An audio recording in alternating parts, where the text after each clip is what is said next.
Mēmais klusums par seksu. Labdien! Jūs esat aicināti izbaudīt mēmo klusumu par seksu. Tā ir situācija, ar kuru publiskajā telpā saskaramies katru dienu. Protams, ja vien mēs vēlamies kaut ko vairāk uzzināt par ķermeni un par attiecību intīmajiem aspektiem, un, protams, ja vien mēs dzīvojam Latvijā, tad mums ir mēmais klusums par seksu. Mans vārds ir Dāņa Jāņkalne, un man pretī sēž Iveta Ķelle, Papardzes Zieds vadītāja. Kā jau solīts, par seksu mēs Iveta šodien nerunāsim, Super. bet es labprāt uzzinātu, kāpēc tad šī ir izrādījusies tik bīstama tēma, ka latviešu valodā faktiski nav pat pieklājīga vārda, ar kuru mēs varētu apzīmēt intīmās attiecības, un ja par tādām jārunā, tad ļoti bieži mēs izlīdzamies sakot tas. Kāpēc mums ir tādas bailes pat izrunāt vārdus, kas saistās ar intimitāti? Es domāju, ka tās kājas tiešām aug tajos tālajos Padomju Savienības laikos, jo mēs ar tevi arī tādus laikus esam piedzīvojuši. Nu, kā vēl? Un nereti tie vecāki, kuri šobrīd ir 30, 40 gadīgi, viņi saka, bet kā lai es varētu to runāt, ja vecāki ar mani nav runājuši? Un noteikti, ka tāda pārnes ar mani nav runājuši, es nevaru par šīm tēmām runāt.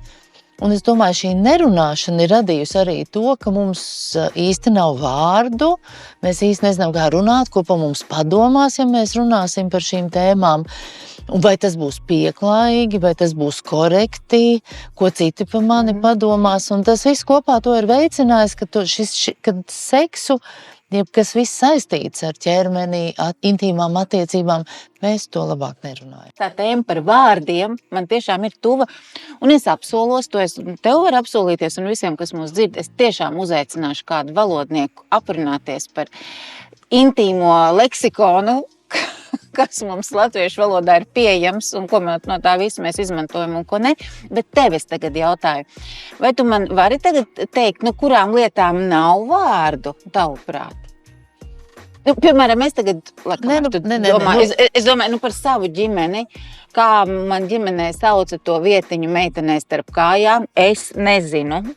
Es domāju, ka manā ģimenē, kad es augu, iztrūk šīs sarunas. Bija līdzīgi, kā man reiz viens skolotājs stāstīja par bērniem, kur bija stāstījuši par to, kā viņi ir mācījuši par šīm tēmām, mācījušies. Un tad tā attiecīgā skolotāja bija teikusi, zem jostas vietas par to mēs nerunāsim. Tie ir tie dārgumi, par kuriem mēs nerunāsim. Dārgumi? Jā. Un vēl ir dzirdēts, es pat esmu dzirdējis Saeimā savulaik aizstāvot idejas par to, ka bērni jāmāca, ar viņiem jārunā. Un tad ir, zināmi cilvēki sabiedrībā teikšu, bet kādēļ ir jārunā par to, kas ir pats par sevi saprotams, ar mums neviens nerunāja, bet viss notika, un galu galā ir taču māksla, kur mēs varam mācīties, gleznas, un tam var piekrist, vai ne? Kaut kādu kailumu tu var skatīties, tu raudzīties, kā izskatās erotiki, jā, un ir daļa literatūra, kur var lasīt. Danai un zelta lietus, bet tur ir tikai sieviete. Tur viņi jau ir grūti. Jā, līdz ar to, kāpēc būtu par to jārunā? Un es domāju, tas nērtums, kurš ir tik ilgstoši bijis tēmā, viņš ir atstājis tādu milzu nospiedumu, mums nav šo vārdu. Un tad, protams, ir jaunā paudze, kur šos vārdus atrod angliski, un tad arī tā top viņu vārdi. Tu esi saskarsies, ko un kā viņi sauc angļu valodā, savstarpējās sarunās? Es pati neju pie jauniešiem, tur labprāt mēs kādreiz varētu uzaicināt mūsu jauniešu speciālistus. Es runāju vairāk vecākiem, pedagogiem, politiķiem, tā ir tā auditorija, ar kuru es strādāju. Es domāju, ka jebkuru filmu ieslēdzot, mēs dzirdam tos vārdus, jo vien mēs tādu filmu skatāmies. Kādu tādu? Nē, filmu. Tu domāji porno? Arī porno, jā, vai te pieaugšana neskatās? Nē, skatās, bet es domāju, ka porno leksika droši vien ir tikpat deformēta kā filmas pašas. Jebkuru filmu, kurā, bet arī, ja es domāju par filmām, filmās jau arī nesauc vārdus, skaļi vārdu, intīmās zonas, mēs tur nav apraksts un vārdi. Redzi? Mēs runājam par jūtām. Jā, redzi. Un tad ir viens punkts tiem cilvēkiem un tiem skolotājiem un tiem vecākiem, kas saka, jā, nevajag par to runāt. Redzi, mēs filmās arī runājam par jūtām, mēs nerunājam Bet te mēs nošķirsim varbūt kaut kādas tās sociālās normas, ja?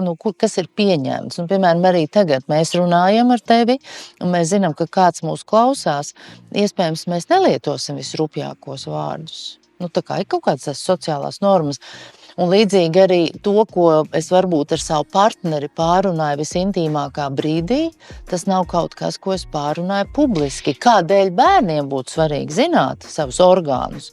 Mums būtu jānodala droši vien fizioloģija, kas ir tā kā orgāni, anatomija, un tad būtu tā kā attiecības, un tad mēs iet dziļāk. Tas sākums, kādēļ ir svarīgi zināt, kā sauc tavus orgānus, nevis visāds eifēmisms. Ja gadījumā kaut kas notiek, lai tu vari pateikt, nevis tur, kā katru rītu man tētis noglāstīja man puķīti, un izrādās tā bijis iespējams kaut kāda seksuāla vardarbība pret šo bērnu, meiteni, bet lai var pateikt, man onkuls, jeb tētis aiztiek manus intīmos orgānus, jeb mans kaunum lūps, jeb starp kājām. Redziet, es iedomājos ar 6 vai 7 gadus vecu meiteni, tad izrunājot, iedomājoties, kā viņi izrunā vārdu man intīmi orgāni, tas izklausās dīvaini, vai ne? Nē. Jeb tas nav dīvaini.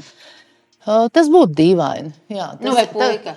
Tas tā kā tāds vispārīgs jēdziens, vai ne? Intimitāte, intīmi orgāni. Mazs bērns tāds vārds neuztver. Viņam būtu jāsaka ļoti konkrēti. Es atceros reiz, man viena māma teica, ja es savam 3-gadīgam iemācīšu teikt dzimumu loceklis, un viņš aizies uz bērndārzu un pateiks šo vārdu, kā pārējie vecāki un bērnu un audzinātāji uz mani reaģēs. Tas, man liekas, ļoti skaidri parāda to mūsu domāšanu, ka ir kaut kāda vārda, ko mēs labāk bērniem nemācam, jo mums ir bailes, ka pēc tam mums uzbruks, ka mūsu bērni zina šos vārdus. Ja maz meitnīte teiks, es zinu, kad vīrietis ievieto savu dzimumu loceklī, vai sievietes makstī, piemēram. Traks var palikt, ko padomā sabiedrība, ja, konkrētā bērndārza, mazā kopiena. Labi, maz bērni arī tomēr mēdz runāt maz bērnu valodā, bet es tā iedomājos, puišiem un vīriešiem ir vieglāk. Tur vārds krāniņš, lai kādā kontekstā mēs viņu lietoties, viņi te mierīgi var izrunāt, man nav nērti, tas ir iegājies, mēs zinām, ko tas nozīmē.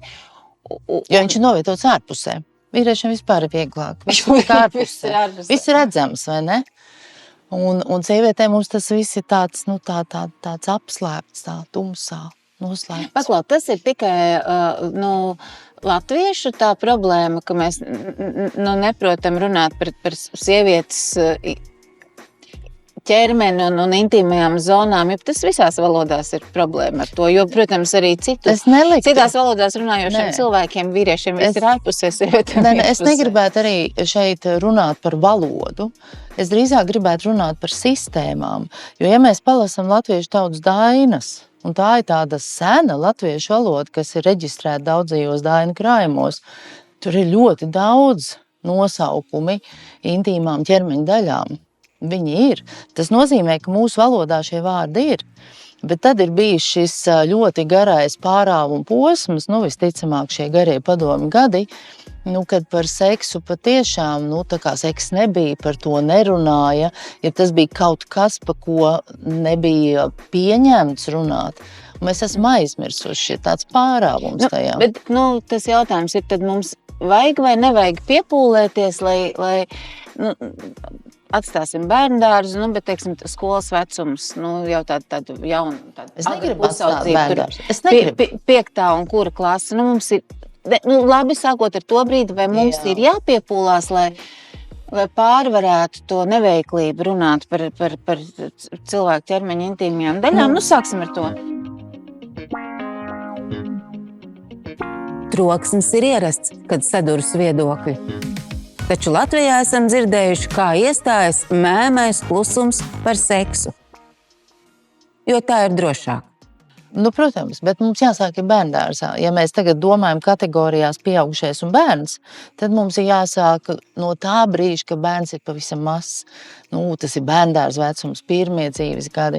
Jo tad mēs varam tā kā augt kopā to bērnu, ka mazgājoties nevis izvairamies no kaut kādām zonām, nevis par to nerunājam, bet taisn otrādi mēs sākam jau, kad tas bērns vēl ir mazs, saukt vārdos, teikt krūtis, ja teikt dzimumloceklis, varbūt tas ir sarežģīts vārds. Tas ir grūti izrunājums vārds, faktiski. Bet varbūt vēl ir daudz grūti vārdi. Bet vai tad nevar teikt krāniņš, nu? Nē, var teikt, un var arī meitenēm visu šo zonu nosaukt pa petenīti, bet kaut kādā brīdī tad ir jāatrod tā grāmatiņa un ir jāparāda visi šie orgāni, kur ir gan meitenēm, gan zēniem. Ja mēs sev ieliekam tā, kaut kādā 3-4 gados, ka būs šī pastiprinātā interese, tad mēs tos vārdus pateiksim, tad ir labi. Tā sarežģītība sākās, ja mēs gaidām pusauģu vecumu, un tad mēs domājam, tagad pēdējais laiks, ka par šīm tēmām jārunā. Un tad izrādās, ka par to nav iespējams runāt, jo priekš tā nav valodas. Nav valodas, mēs kautrējamies, mēs baidamies, jeb kā tā jokā skan, kad tēts apsēdina savu dēlu un saka, dēls, mēs par to varētu parunāt, un dēls saka, tēti, ko tu gribētu zināt? Un tā ir šodienas realitāte. Es domāju, ka bērni, dzīvojoties sociālajos tīklos, skatoties filmas, visu, viņu zināšanas nerad šajos jautājumos pat ir vairāk nekā mums. Tas viens, kas notiek ģimenē, un tad mēs arī varētu teikt, ģimenē katrs vecāku pāris vai viens no vecākiem, tad viņi paši var izlemt, kā viņi tur to sarunu uztur vai ignorē ar saviem bērniem, bet pārceļamies tātad uz to skolu. Ar to ārkārtīgi dažādo priekšstatu par to, vai skolā vajag vai nevajag runāt par, sākot ar intīmo higiēnu un beidzot ar intīmām attiecībām. Jā, ideālā sabiedrībā mēs varam teikt, tā varētu domāt, ka tā ir vecāka atbildība. Jo nereti arī vecāki saka, lūdzu, skola, neiejaucieties tēmās, kas ir vecāka atbildība. Taču šeit vienmēr būtu jāpadomā, kāda tad ir mūsu sabiedrība, un mūsu sabiedrība ir dažāda. Ne visi vecāki spēj ar bērniem runāt. Mums ir bijis arī gadījumi, kad mēs ejam vidusskolas klasēs, lai runātu par kontracepciju. Un pēkšņi ir skaidrs, ka šīs vidusskolnieces īsti nezina mēnešreiz, ko nozīmē mēnešreiz, kas tas ir pa procesu. Un tā vietā, lai mēs sāktu par kontracepciju runāt, mums tā kā jāsāk runāt par to, kas ir mēnešreiz, ko tas nozīmē. Kādā ziņā tu domā, viņas nezina, ko nozīmē cikls? Protams, viņi zina, ka tā ir asiņošana un ir vajadzīga viņām tas ir, es tā kā ļoti gribu cerēt vidusskolā. Jā, bet ir vairāk līmeņi. Viens, ka tu zini arī, kā mums ir rakstījuši skolā meitenes, daži to sauc par sarkandaugavu mēnešreižu laiku, ja. Daži to vēl revolūcija ir dzirdēts, ja. Asiņainās dienas, dažādi arī šī, kā sauc mēnešreiz. Viens ir, tu zini, kad tajās un tajās dienās tev ir mēnešreiz, tev jāmazgājas. Bet ko tas īsti nozīmē? Kāpēc ir sievietēm mēnešreiz, ja? Un ko tas nozīmē attiecībā uz ieņemšanu, uz auglību, jeb ko tas tavam ķermenim nozīmē? Tās jau tās zināšanas, ko mēs gribētu, lai izglītots mūsdienu sieviete un arī vīrietis zinātu un saprastu. Kāpēc tev šķiet liela daļa vecāku un arī pedagogu vai otrādā secībā, es nezinu, kurš ir pirmais un kurš ir agresīvāk noliedzošs, neatbalsta, noliedz, uzskata par nevajadzīgām un pat kaitīgām, šādas sarunas, teiksim tā, par intīmo fizioloģiju, par ķermeni, tad neatbalsta šādas sarunas skolā. Daļa vecāku ir nezinoši un bailīgi. Un daļa vecāku domā, ka šādas sarunas veicinās seksuālas attiecības. Ja skatās uz tādu pasaules pieredzi un pētījumiem, Latvijā mums nav šāda pētījuma, bet pasaules pētījumiem tā ir aplamība. Bet ir tas ļoti grūti cilvēkam pateikt, zini, tas, kā tu domā, ir aplami. Un mums nereti gribās bērnus tā kā pasargāt un domāt, ka vēl viņi ir pa mazu šīm tēmām. Un tad jau, ka laiks pienāks, kad viņiem būs šī laulība, tad arī dzims bērniņi, un tas notiks tāda zināma lietu kārtība, kā tam vajadzētu būt. Un tādā veidā domājot, nereti tiek ignorēta tā realitāte, kāda šodien ir. Tad tā pavisam vienkārši runājot, cilvēku uzskata, vecāku uzskata, skolotāju uzskata, jau tagad, piemēram, papārdu ziedu jaunieši nāks klasēs un stāstīs, kāpēc ir mēnešreiz, kurā brīdī cilvēks var palikt stāvoklī un kā no tā var izvairīties, ja gadījumā tiek uzsākt seksuālas attiecības, ka tas radīs interesi par šo sfēru, kas līdz tam ir, tā kā saku, bijusi pamirusi, nav bijusi un nav. Jā, apmēram tā. Jā, nu ir tādi vecāki, kur tā uzskata. Un, protams, nenoliedzami ir arī vecāki, kur uzskata, ka, piemēram, bērniem nav jāstāsta par kontracepciju, ja, jo tādā veidā mēs arī kaut kā viņus pamudinām. Zini, nu ne tikai, man jāsaka, tā stāstīšana, es domāju, nu tu pastāsti, tas kaut kur izplatījumā gaisā paliek, kādās ausīs iekrīt, kāds atcerās, kāds aizmirst, nu tas tā drusku neskaitās. Bet tie, man liekas, tā īstā traģēdija sākas, ja kaut kas tāds tiek parādās drukātā veidā. Nu, ja pēkšņi ir zīmējums, kur ir attēlota tur vīriešu un sieviešu intīmā zona, ja ir pēkšņi zīmējums, kur ir dzimuma akts un tam līdzīgi.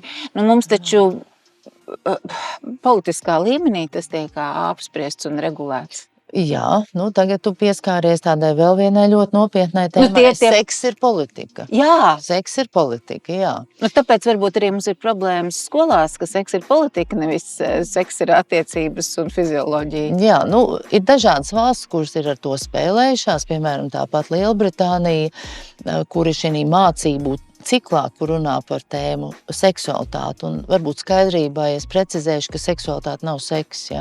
Ka seksualitāte ir gan par ķermeni, gan par attiecībām, gan par to, kā es jūtos, kā sieviete vīrietis, jeb varbūt kaut kas pa vidu. Tā kā darot cilvēki domā, seksualitāte ir seks, tad seksualitāte nav seks. Bet tā kā cilvēki domā, ka seksualitāte ir seks, tad, lai izvairītos no tādiem uzbrukumiem, jo tādām bailēm, tad Briti šo mācību cikli nosaukuši ķermenis un attiecības. Ja? Latviešu gadījumā tas varētu būt stunda par to. Jā, jeb Krievijā es atceros mani kolēģi to laiku, kad vēl Krievija gāja un bija cerības, ka viņa būs demokrātiska valsts, un mums arī bija pieredzes apmaiņas braucieni. Un tad viņi arī teica, ka ir daudz vecāku, kuriem šķiet, ka nebūtu pieļaujams, ka runā par šīm tēmām klasē. Nu, tad viņi teica, ka visas tās nodarbības sauksies, ka runā par higiēnu. Tātad virsraksts higiēna, bet mēs runājam par to, kas ir svarīgi bērniem un jauniešiem. Nu jā, jo, protams, varbūt arī intīmā higiēna un attiecību higiēna. Precīzi, un es saku seksuālās dzīves higiēnas, ja mēs runājam par prezervatīvu lietošanu un izsargāšanos. Patiesībā man ir tā sajūta, ka saistībā ar seksualitāti un ķermeņa higiēnas jautājumiem, nu, mums tiešām mēs tuvojamies cenzūrai. Latvijā noteikti, jā, jo es domāju, ka tas gadījums, kad bija aprakstīts, ka cilvēki izpirka šo grāmatiņu tur lejā un viņu dedzināja, nu, Daina, mums abām ir pietiekami tāda dzīves pieredze un dažādos laikos esam dzīvojuši, man likās, kas notiek, kā tas vispār ir iespējams. Tad, domāju, kāda cilvēkos ir kaut kāda tā agresija tikai tādēļ, ka es šo tēmu nesaprotu, neizprotu, es labāk iznīcinu šo materiālu. Nu, nepērc, nu, nelasi savam bērnam, ja? Tas man bija tāds, nu, man likās ļoti biedējoši, ka kaut kas tāds var notikt. Troksnis ir ierasts, taču Latvijā visi esam dzirdējuši, kā iestājas mēmais klusums, ja runājam par seksu.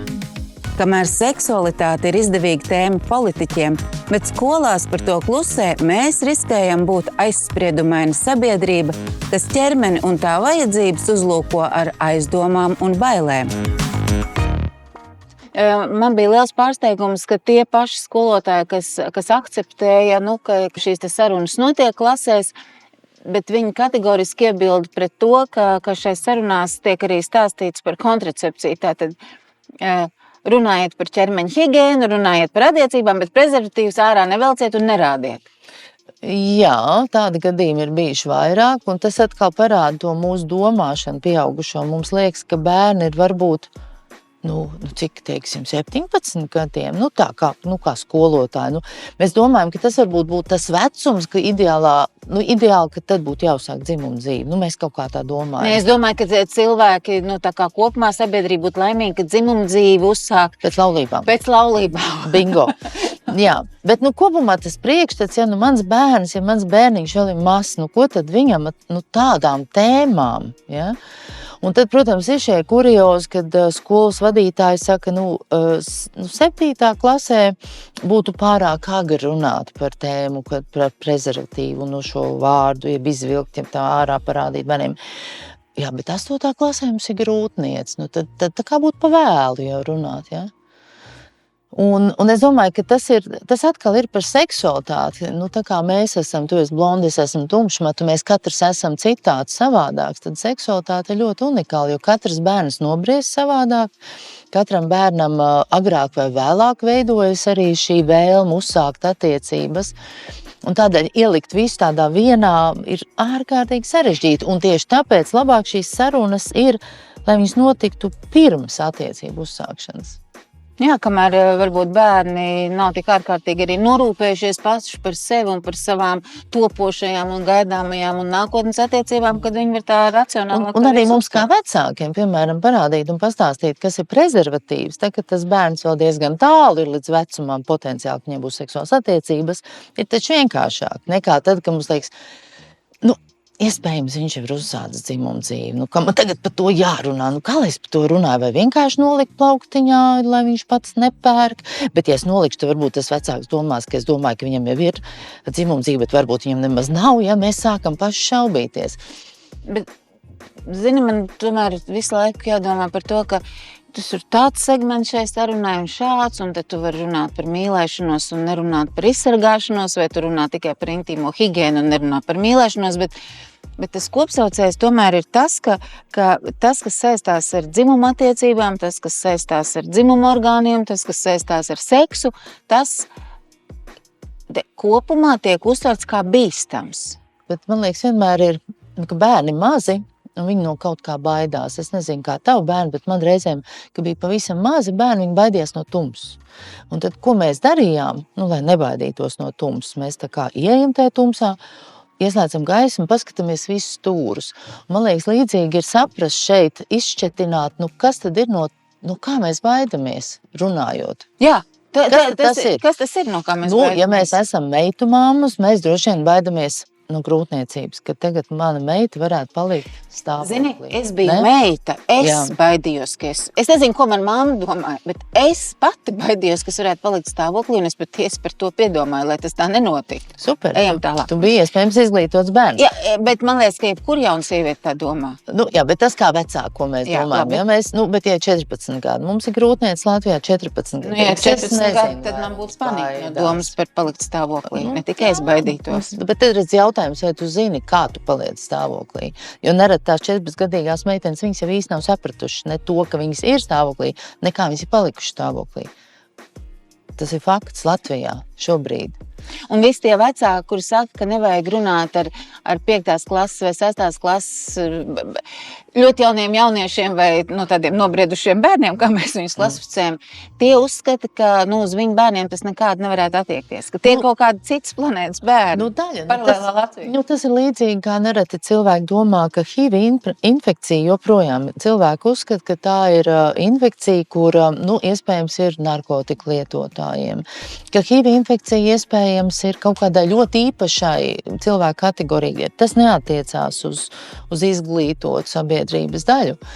Jeb infekcijas vispār, seksuāli transmisīvās infekcijas, par tām mēs nerunājam. Tas ir tā kā kaut kas ļoti netīrs. Es par kaut ko tādu pavisam vienkāršāk aizdomājos, kamēr tu runāji par HIV, es aizdomājos par smēķēšanu.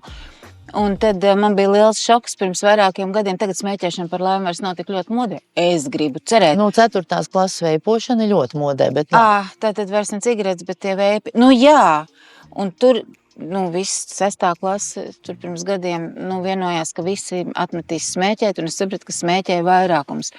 Un tas taču arī laikam ir kaut kas tāds, par ko vecāki nedomā, ka viņi sastklasnieks vai pietklasnieks, kas citāti ir labs bērns, ka viņš smēķē, vai ne? Bet redzēji, ja tu man prasies, domāju, ja mums tā jāsalīdzina, es domāju, tā seksualitāte ir kaut kas seksuālās attiecības, no kā iespējams mēs vairāk baidamies. Jā, mēs baidamies par to vairāk, bet es vienkārši iedomājos tā, man tas liktos arī ļoti dīvaini izrādītos, ka sastklasnieks mans pīpē. Es esmu uzzinājis, ka bišķi vecāks klasnieks mans pīpē. Bet ja tu uzzini, ka 6. klases bērnam ir seksuāls attiecības, kā to domu dzīvotu? Paldies, draņķīgi. Es domāju, ka viņam nevajag seksuāls attiecības. Bet tu nevari Nu jā, te mēs laikam nonākam līdz tam, ka tu nevari pasargāt savu personisko bērnu, nerunāsim par visas Latvijas bērniem. Tu nevari viņu pasargāt no seksuālajām attiecībām, piemēram, 6. klasē, ja tu ar viņu par to nerunā 5. klasē vai pat 4. Ja tu runā, tu nevari pasargāt. Tas, ko mēs varam... Nē, ja tu ar viņu runā, tad tu tomēr vari mēģināt noskaņot viņu uz tā domāšanas viļņa, kur viņš pats par to uztrauksies un sev pasargās. Vai vajag uztraukties? Nu, jā, skaidrs, ka vajag uztraukties par draņķīgu seksu, tāpēc, ka tas ir vienkārši... Nu jā, es domāju, ka varbūt uztraukties... Tas ir vienkārši tehniski izpildīts kaut kāds akts. Nē, redz, tu tikko teici seks un bailes, jā? Man liekas, ka bērniem arī, tā kā veidot to domu, ka seks ir kaut kas, no kā jābaidās, jo spēkšu stāvoklī, HIV infekcijas. Jā, var, un to mums noteikti jādara, arī jābūt šīm sarunām. Nē, seks ir kaut kas, kas attiec uz cilvēkiem noteiktā vecumā, tieši tāpat kā smēķēšana, alkohols, kurš tad tas vecums ir? Neatkarība no vecākiem, iespēja bez atļaujas iet uz diseni, un ir ļoti daudzas lietas, par kurām tu pats vari izlemt, pienākot zināmam brīdim tavā mūžā, vai vecuma, vai citā ziņā. Seks ir viens no tiem. Jā, es nepiekritīšu, jo es teiktu tā, ka seksuālās attiecības, kad sāk strādāt hormoni, tad iespējams cilvēkam jau varbūt ir vēlme pēc seksuālām attiecībām. Vēlme. Ir cits jautājums, ka mēs ar bērniem varam runāt par vai patiešām tu vēlies šīs seksuālās attiecības. Jo tas, ko tu noskaiti, tie mūsu sabiedrības sociālie rāmi, kā tu saki, izglītība un zināmā vecumā atbildība par to, ka tev varbūt būs bērns un tā tālāk. Šādām sarunām ir noteikti jābūt, bet vai tas spēj viņas pasargāt? Ne, bet Ivete, būs daudz faktoru. Paga. Nē, skaidrs, ka ir vēlme, un nekad neviens pats sev nevar arī definēt, kurā brīdī tev radās vēlme, un kad jau tu pilnīgi skaidrs zināji, ka tu esi seksuāli ieinteresēts pret tā. Tas, ko es gribēju teikt, ka mums būtu svarīgi iemācīt bērniem to, ka seksuālas attiecības ir daļa no pieaugušās dzīves, un tev jābūt ļoti pārliecinātam, vai tiešām tas ir cilvēks, ar ko tu vēlies, vai tu to vēlies tagad, vai tu ar šo cilvēku esi gatavs pārunāt kontracepciju, tādā veidā runāt par jā, seksuālām protams, un tieši tāpat, un es, piemēram, atceros, ka man ar vienu no saviem bērniem bija saruna, un tas bērns tajā brīdī bija kādā, laikam, 10. vai 11. klasē, un pa ceļam uz skolu man tik un ko tu teiktu, ja es tagad paziņotu, ka man pēc, 2 mēnešiem būs bērns? Es teiktu, ka apsveicu, ļoti žēl, bet tagad tev jāiet prom no skolas, tev ir jāmācās vakarskolā, tev ir jāiet strādāt, lai tu vari nodrošināt sevi un savu ģimeni. Saproti, seksuālām attiecībām tomēr ir savas konsekvences. Pieaugušiem cilvēkiem pieaugšo rotaļus. Jā, tieši tā. Un es domāju, ka... Es domāju, ka tādā pusaudzības un bērnības periodā tā seksuālās attiecības daudz vairāk ir tad jāsaista tiešām ar to konsekvenci, ka seksa rezultātā dzimst bērni. Un seksuālas attiecības arī ietver atbildību par to savu partneri un tad attiecības daudz lielākā mērā nekā, ka seks tas ir prieks, ko mums piedāvā visa pornografizētā mediju tā daļa. Redzi, es domāju, ka šī īsā sarunā parādījās, cik tā tēma sarežģīta, jo es tūlīt tev gribētu teikt, ka arī bērni ļoti dažādi. Un to gan pierāda pētījumi, ka bērni, kuri ir auguši mīlētās attiecībās un kuri ir mīlēti bērni, viņiem iespējams vēlme pēc ļoti agrīnām seksuālām attiecībām būs vēlāk. Un te mēs nonāksim līdz daļai Latvijas bērnu, kuriem, es teiktu, nav paveicies. Viņi nav mīlēti bijuši agrīnā bērnības vecumā, un viņi sarežģītos apstākļos dzīvo. Un viņiem nereti seks ir kā apliecinājums, ka kāds mani mīl. Jā, protams, un es esmu intervējusi tolaik, kad mēs runājam, viņa joprojām bija ļoti jauna sieviete, un viņas meita jau arī bija jauna sieviete. Un viņai tas bērniņš bija piedzīvis laikam, ne tā satraucošā, droši vien kādos 17 gados. Un viņa man tiešā tekstā pateica, jā, es zinu, kā tas skan, bet es gribēju šo bērnu, lai kāds mani mīlētu. Ja? Tā visa tā loģika bija pilnīgi atžgārna, bet tāda viņa bija. Liels tev paldies par šo sarunu! Paldies tev, ka uzaicināji. Jā, jūs dzirdējāt Ivetu Ķēli, Papards Zieda vadītāju, un es esmu Daina Jāņkalne, Runāšu arī turpmāk šajā podkāstā Mēmais klusums par seksu. Un kā jau jūs dzirdējāt, par seksu mēs tiešām nerunājām. Par ko mēs runājam, Iveta? Par dzīvi. Jā.